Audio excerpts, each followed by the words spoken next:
पंच परमेष्ठी भगवान की जय, 24 तीर्थंकर भगवान की जय, जिनवानी माता की जय, 3 कम 9 करोड़ मुनिराजों की जय, अहिंसामय जैन धर्म की जय हो। सभी को सादर जय जिनेंद्र। श्रुत पंचमी की पावन बेला आई है और हर साल की तरह फिर से हम एक नए शास्त्र का स्वाध्याय प्रारंभ करेंगे।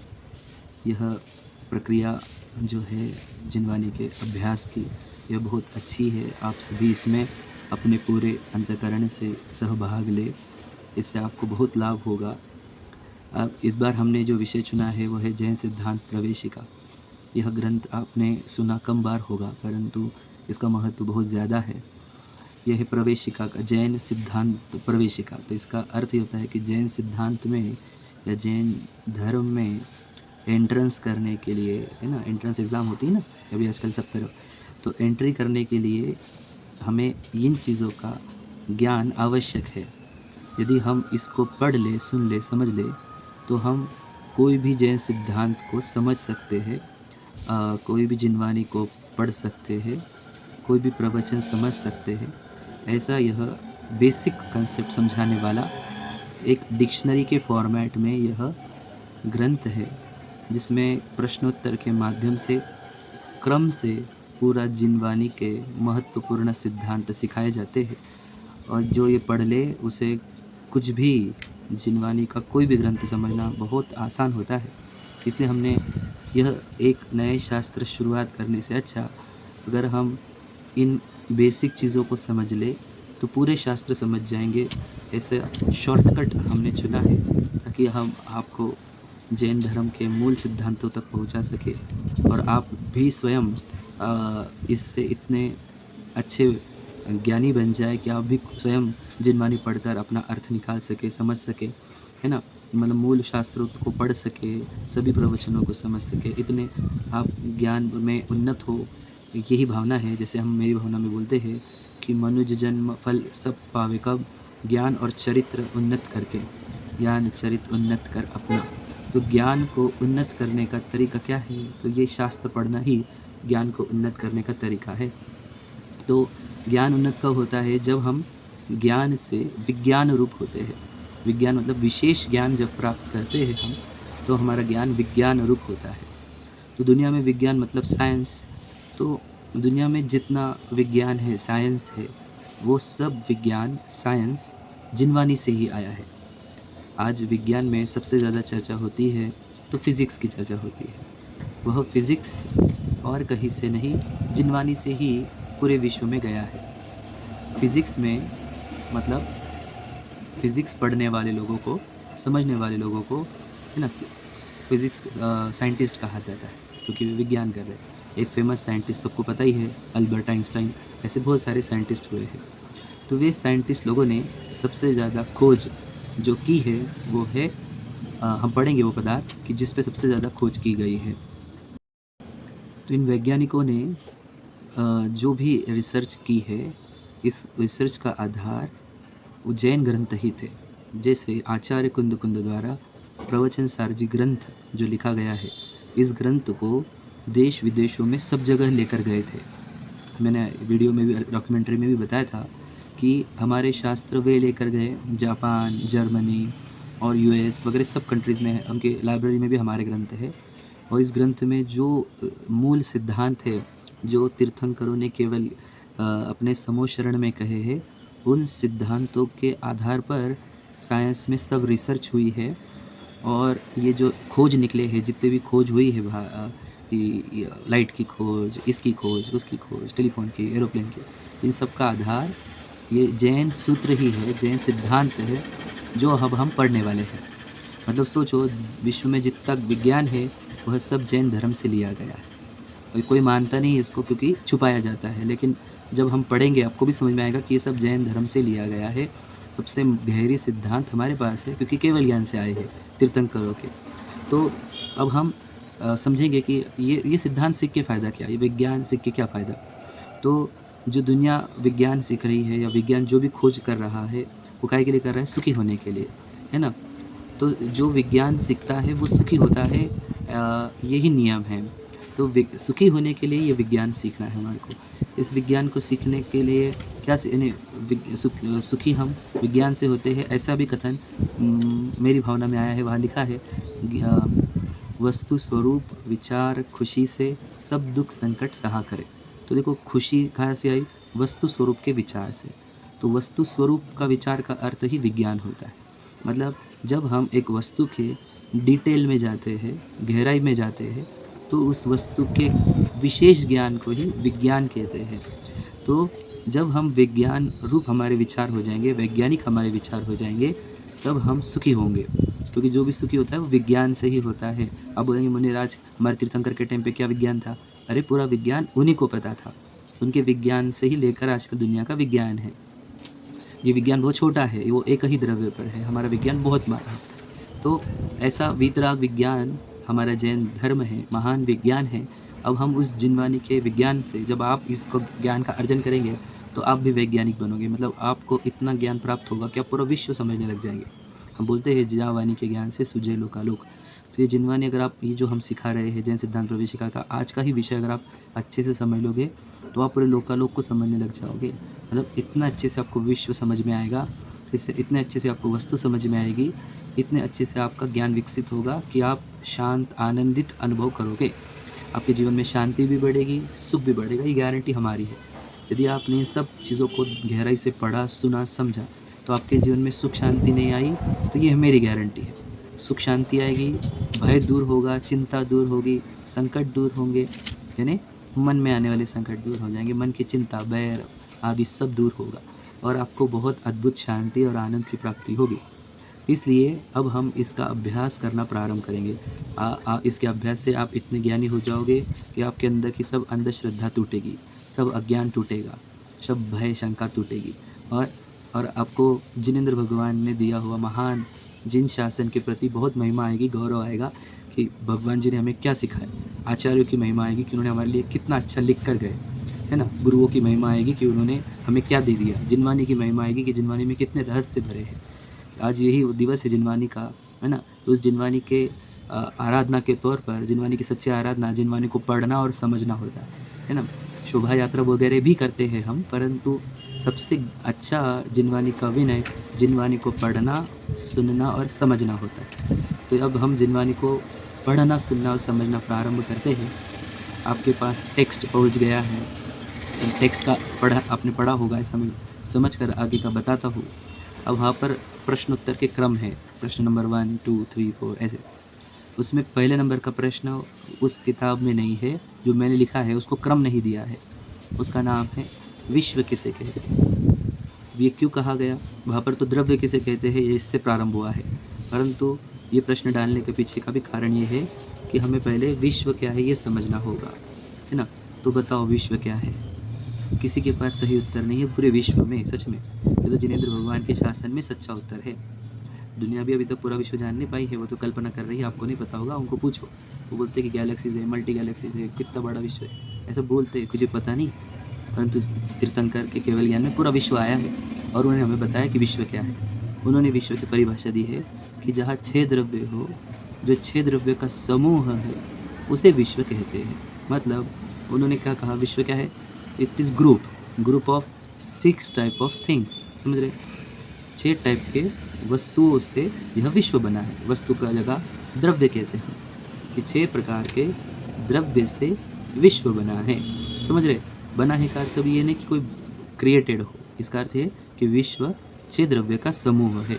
जहाँ 6 द्रव्य हो या फिर जहाँ 6 द्रव्य का समूह हो उसे विश्व कहते हैं। ठीक है, सरल भाषा में रख रहा हूँ, टेक्निकल थोड़ा ज़्यादा नहीं जाना मुझे, पर आपको पहले विश्व का परिभाषा, ये सब परिभाषा आपको याद भी करनी है और प्रश्न उत्तर भी इसी के आधार पर होंगे कि विश्व किसे कहते हैं। तो 6 द्रव्य के समूह को, है ना, 6 द्रव्य के समूह को, यानी इससे क्या हुआ, हमारे को विश्व समझ में आया। पहले सिंपल रूप में 6 द्रव्य है। विश्व में कितने द्रव्य है? 6 द्रव्य। वो 6 द्रव्य के नाम क्या है वो सब कल के क्लास में, अगले क्लास में होगा, परंतु अभी हमें सिर्फ समझना है 6 प्रकार के द्रव्य या द्रव्य के समूह को विश्व कहते हैं। ठीक है, तो इस विश्व में ये द्रव्य शब्द आया है, विश्व की परिभाषा कि द्रव्य, 6 प्रकार के द्रव्य के समूह को या द्रव्य के समूह को विश्व कहते हैं।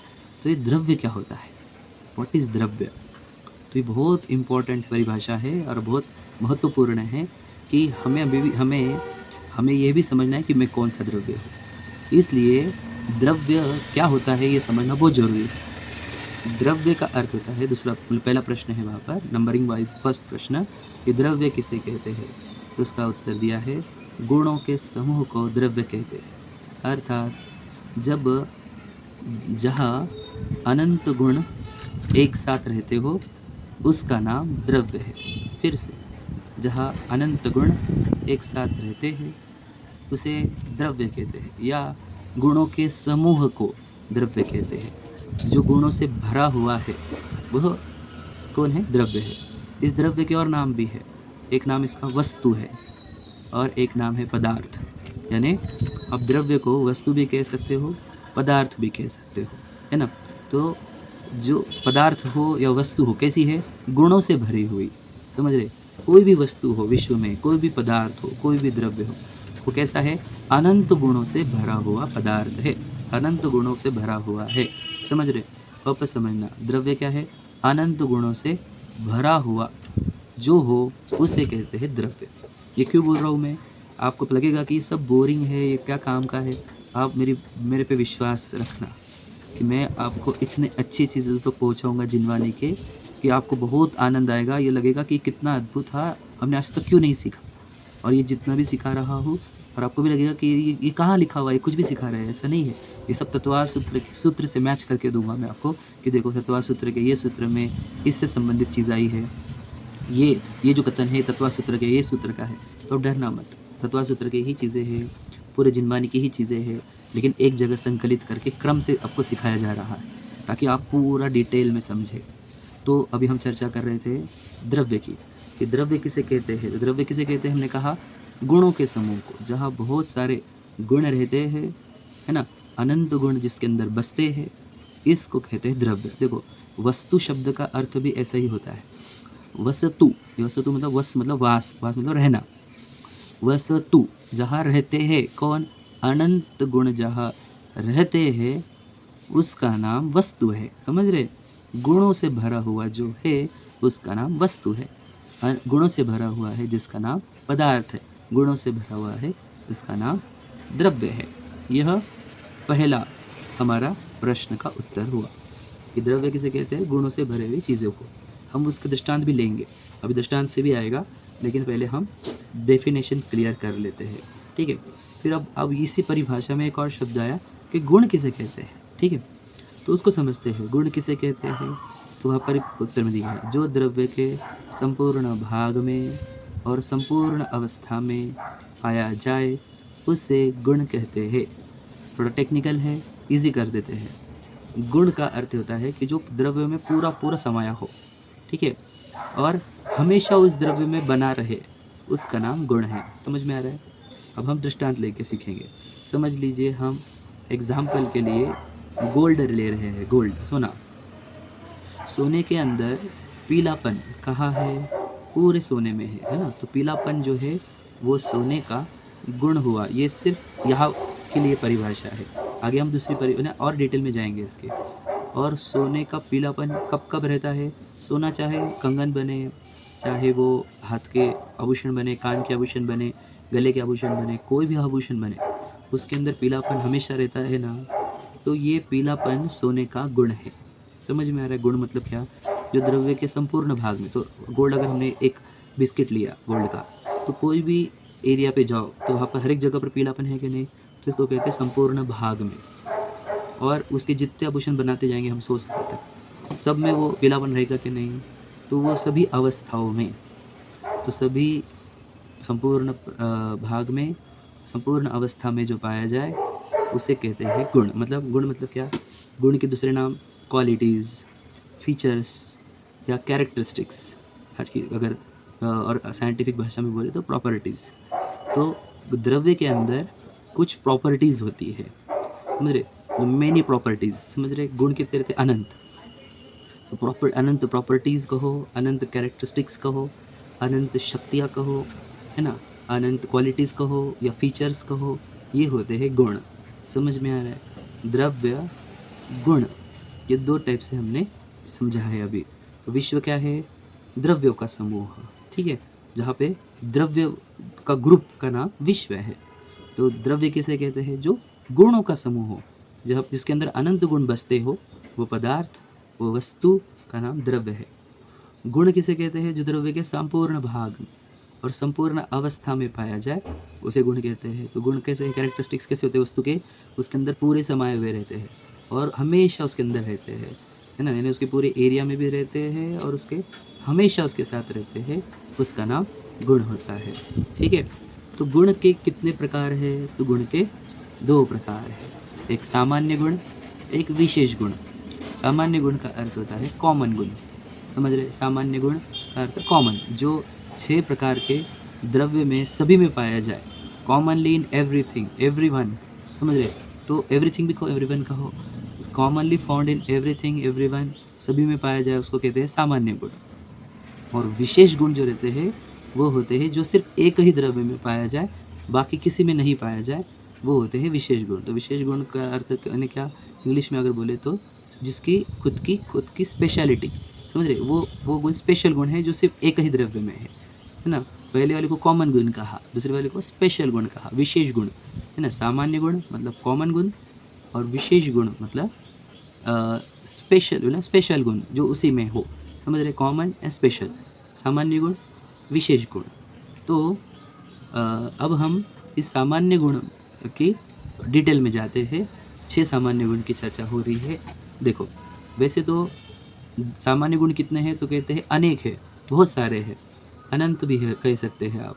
लेकिन उसमें से 6 सामान्य गुण, 6 कॉमन गुण ऐसे हम ले रहे हैं, सीख रहे हैं, जिससे हमारे को हमारे जीवन में सुख शांति उत्पन्न करते आएगी। अगर उसको हम समझेंगे, सीखेंगे, तो हमारे जीवन में सुख शांति की उत्पत्ति होगी, है ना। इसलिए ये 6 सामान्य गुणों को अब हमें समझना है। उसमें से अब हम सामान्य गुण में से पहले सामान्य गुण की चर्चा करते हैं, जिसका नाम है अस्तित्व गुण। तो अस्तित्व गुण की परिभाषा क्या कही गई उन्होंने? जिस शक्ति के कारण द्रव्य का कभी नाश नहीं होता और वो किसी से उत्पन्न भी नहीं होता, उसे अस्तित्व गुण कहते हैं, है ना। वहाँ पर की परिभाषा आपके पास दी है। तो क्या है परिभाषा कि अस्तित्व गुण क्या है? एक गुण है, एक क्वालिटी, एक फीचर है। एक इसमें ही सभी द्रव्य में, 6 के 6 द्रव्य में, 6 प्रकार के जितने द्रव्य विश्व में, तो इस विश्व में जितने भी द्रव्य है वे कभी नष्ट नहीं होते। क्यों? क्योंकि उनके अंदर अस्तित्व गुण है। वे कभी बनाए भी नहीं गए हैं, किसी से बनाए भी नहीं जाते हैं वो द्रव्य, और किसी से नष्ट भी नहीं होते। मतलब क्या? इस विश्व में जितनी वस्तुएं थी उतनी ही वस्तु है, उतनी ही वस्तु हमेशा रहेगी। एक भी कम नहीं होगा, एक भी बढ़ेगा नहीं, एक भी नया नहीं बनाया जाएगा, एक भी नष्ट नहीं होगा। अब बोलेंगे ऐसे कैसे बात करें, फैक्ट्री में तो कितने बनाते, आपको पता नहीं होगा। नया नहीं बनाते हो, जो है उसके ऊपर प्रोसेस करते हैं, नया कुछ नहीं प्रोडक्शन होता। विश्व में नया कोई चीज़ बनती ही नहीं। जो रॉ मटेरियल ले रहे हैं वो भी विश्व का ही है ना, उसके ऊपर प्रोसेस कर रहे हो। नया कुछ भी नहीं बनता है ना, वस्तु नई बनती ही नहीं, किसी से नहीं बनती है, और ना वो नष्ट हो सकती है। ना वस्तु बनती है, ना वस्तु नष्ट होती है, क्योंकि उसके अंदर अस्तित्व गुण है। यानी वो अस्तित्व गुण क्या करता है? उसको अपना अस्तित्व बनाए रखता है। वो कभी नष्ट नहीं होने देता अपने वस्तु को, और वो किसी से बनता भी नहीं है ना। तो जितने 6 द्रव्य है वे कभी नष्ट नहीं होते। तो इससे फ़ायदा क्या हमारे को पढ़ने से? इससे ये फ़ायदा होगा कि आप भी एक वस्तु हो, आप भी एक वस्तु हो। जो सुन रहे हैं वे सभी, आपके अंदर भी अस्तित्व गुण है, और इसके कारण आपका कभी नाश नहीं होता। समझ में आ गया? कितनी अच्छी बात है। देखो, मैं कभी नहीं मरने वाला हूँ, मैं कभी मरता ही नहीं। कैसी बातें कर रहे हैं, हम तो मरने वाले। तुम समझते नहीं हो। अभी हम 6 द्रव्य की चर्चा करेंगे तब समझेंगे आप भी एक द्रव्य हो, आपके अंदर अनंत गुण है, उसमें से एक अस्तित्व गुण है, और उस अस्तित्व गुण के कारण आपकी सत्ता कभी नष्ट नहीं होने वाली है। समझ रहे? आपकी सत्ता में आप कभी ख़त्म नहीं होगे, क्योंकि कोई वस्तु ख़त्म नहीं होती विश्व में। आप देख लेना ध्यान से, अगर आप देखेंगे कोई भी वस्तु नष्ट नहीं होती। आपको प्रश्न भी पड़ेंगे इसके ऊपर कि कैसी बातें कर रहे हैं, ये नष्ट होता है, वो नष्ट होता है, वो नष्ट होता है। कुछ नष्ट नहीं होता, अवस्था चेंज होती है, वो हम बताएंगे आगे चल के आपको। तो अस्तित्व गुण समझ में आया। अब वस्तुत्व गुण समझते हैं। मेरे पास, मैं जानता हूँ कि बहुत समय लग रहा है इसके अंदर, वीडियो लंबा होने वाला है, परंतु हम प्रयत्न करेंगे कि हम अच्छे से सिखाए। ज़्यादा स्पीड में अगर मैं सिखाऊँ तो आप पूरा समझ नहीं पाओगे, इसलिए मुझे थोड़ा समय लग रहा है। पहले कुछ दिनों के वीडियोस लॉन्ग रहेंगे, वो आप देख लेना, बाद में हम शॉर्ट करेंगे इसको। और तो ये इंट्रोडक्शन भी था आज के इसमें। तो देखो, तो अब दूसरा है वस्तुत्व गुण।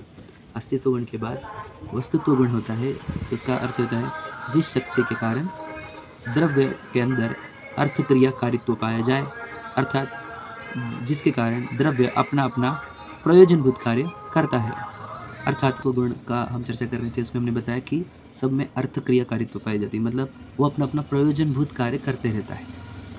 दृष्टांत दिया उन्होंने, जैसे घड़ा अगर है तो इसका प्रयोजनभूत कार्य क्या है? घड़ा मतलब मटका आगे पकड़ा, तो उसका प्रयोजनभूत कार्य क्या है? उसमें पानी भरा जाता है। तो घड़ा का प्रयोजनभूत कार्य ये है कि वह अपना पानी भर के रखे, समझ रहे? मतलब उसका प्रयोजनभूत कार्य पानी भरना है ना। जैसा एक दृष्टांत ही है, और ये बेसिक दृष्टांत है, मैं आपको इसका डिटेल समझाता हूँ कि देखो कि सब वस्तु अपना अपना प्रयोजनभूत कार्य करती रहती है, मतलब सब वस्तु अपना अपना बराबर कार्य कर रही है, ये है उसका अर्थ। देखो अब विश्व में जितने प्रकार के द्रव्य है वे सब अपना अपना प्रयोजनभूत है ना, अपने अपने काम की चीज़ें कर रहे हैं, अपने लिए जो करने का है वो कर रहे हैं, है ना। आपको कुछ नहीं करना, वे सब अपना अपना कार्य कर रहे हैं। आप बोलेंगे ऐसे कैसे होगा? सब अपना अपना कार्य कर रहे हैं। हाँ, सब अपना अपना कार्य कर रहे हैं, इसी का नाम वस्तुत्व गुण है, अर्थ क्रिया कारित्व। उनके लिए जो जरूरी है वो वे कार्य कर रहे हैं, आपको उधर कुछ नहीं करना। आप बोलेंगे ऐसे कैसे? भगवान जी आपको दिखे हाथ पे हाथ धरे रखे हैं, वो किसी का काम क्यों नहीं करते? बोलो, क्योंकि वे जानते हैं कि सब अपना काम कर रहे हैं, सब वस्तुएं अपना अपना काम कर रही है। यह क्योंकि उनके अंदर वस्तुत्व गुण है, सभी द्रव्य के अंदर उनका वस्तुत्व गुण है, इसलिए सभी वस्तुएं अपना अपना काम कर रही है। तो हमें उनका कार्य करने का कोई कार्यभार नहीं है ना। ये समझ में आने पर आपके अंदर सभी बर्डन ज़ीरो हो जाते हैं कि इसका भी करना है, उसका भी करना है, किसी का कुछ नहीं है। आपको सिर्फ ये समझना है कि सब वस्तुएं अपना अपना कार्य कर रही है। जब आप समझोगे तभी आप हाथ पे हाथ धरे आपके आत्मा का ध्यान कर पाओगे, या अपने वस्तु को जान पाओगे, है ना, अपने द्रव्य को जान पाओगे। परंतु अगर आप ये मानोगे कि नहीं मुझे करना है, मुझे करना है, तो आप वस्तु व्यवस्था विश्व के विज्ञान को आप समझ नहीं रहे हो। विज्ञान ये है कि जितनी वस्तुएं हैं दुनिया में वे सब अपना अपना काम कर रही है, आपको कुछ नहीं करना उनका, है ना। ये मेरी बात नहीं है, ये जिनवानी की बात है। और मैंने आपको इसके लिए बता भी दिया कि भगवान जैसे तीर्थंकर जैसे परमात्मा जो महाशक्तिशाली महाबलवान जीव है, वे भी विश्व का कुछ नहीं करते, वे हाथ पे हाथ धरे रखते। तो वे क्यों कर रहे? क्योंकि विश्व में सब वस्तुएं अपना अपना काम कर रही। तो मैं जो कह रहा हूँ ये इसका आधार मैंने आपको जिनेंद्र भगवान की प्रतिमा मुद्रा भी बता दी, वे हाथ पे हाथ धर के बता रहे हमें विश्व का कुछ नहीं करना। और जैन धर्म तो बताता है, अकर्तावाद का सिद्धांत है जैन धर्म, यहाँ पे कोई किसी का काम नहीं करता, सब अपना अपना काम करते। हमारा बंधन भी हम करते, हमारा मोक्ष भी हमारे हाथ में, हमारा सुख दुख हमारे हाथ में, सभी वस्तुओं का, सब वस्तु स्वतंत्र है। स्वतंत्रता ही जैन धर्म का मूल सिद्धांत है ना। तो ये वस्तुत्व गुण कहा। अब द्रव्यत्व गुण किसे कहते हैं? जिस शक्ति के कारण द्रव्य की अवस्था निरंतर बदलती रहती है, मतलब जितने भी द्रव्य है विश्व में वे कंटिन्यूसली अपनी अवस्था बदलते जा रहे हैं, मतलब वे कंटिन्यूस चेंज हो रहे हैं, they are constantly changing their self, समझे कि नहीं। कभी भी वे वैसे के वैसे नहीं रहते, उनके अंदर नया नया चेंजेस आते रहते हैं। तो द्रव्य जितने भी है वे निरंतर बदल रहे हैं, है ना। आप चाहोगे कि ऐसा रहे तो नहीं रहेंगे वे, है ना। अगर आप बोलोगे कि बदले ही नहीं तो ऐसा नहीं होगा।